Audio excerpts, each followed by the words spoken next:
por la falta de tiempo y de la necesidad que nada más tenemos de poco tiempo, nada más diré las actualizaciones, más no diré una especificación más a fondo. La escritura pictográfica fue aproximadamente en el 3500 a 3000 antes de Cristo o antes de nuestra era, por así decirlo ya, porque antes de Cristo ya no se cuenta mucho ahora. La escritura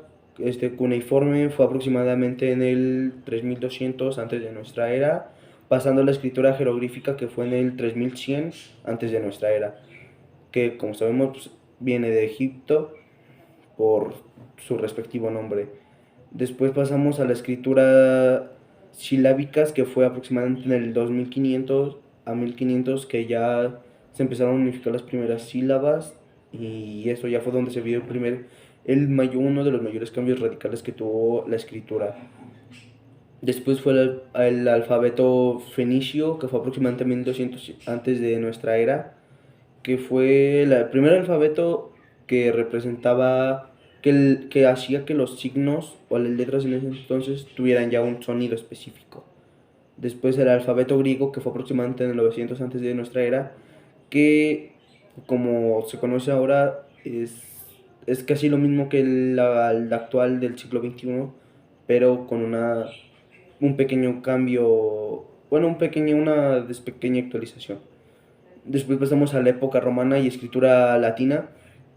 que eso ya pasó después de nuestra era. Ya teniendo más actualización sobre todo eso, ya teniendo una mejor conformidad sobre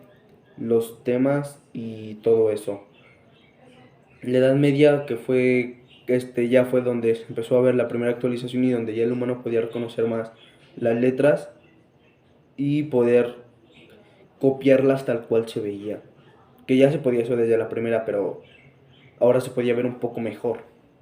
La edad moderna pues ya era más que nada como tipo ya la tenían bien hecha, bien realizada, ya solo lo que buscaban era planificarla a la perfección. Después pasamos a la edad contemporánea, que ya como conocemos desde el siglo XIX hasta el siglo XXI, que ya existían las máquinas del tiempo o como se puede saber, se inventaron los primeros celulares digitales que ya no era mucho como de saberlas escribir, sino ya simplemente de reconocerlas. Diré, diré lo que dije de todos los puntos esos, ahora diré en qué ayudó al desarrollo de la mente humana. Más que nada ayudó más la organización de la mente, creatividad, ya que si recordamos, dije desde el principio hasta ahora tuvieron una gran creatividad al pasar de solo palos y bolitas a ya escribir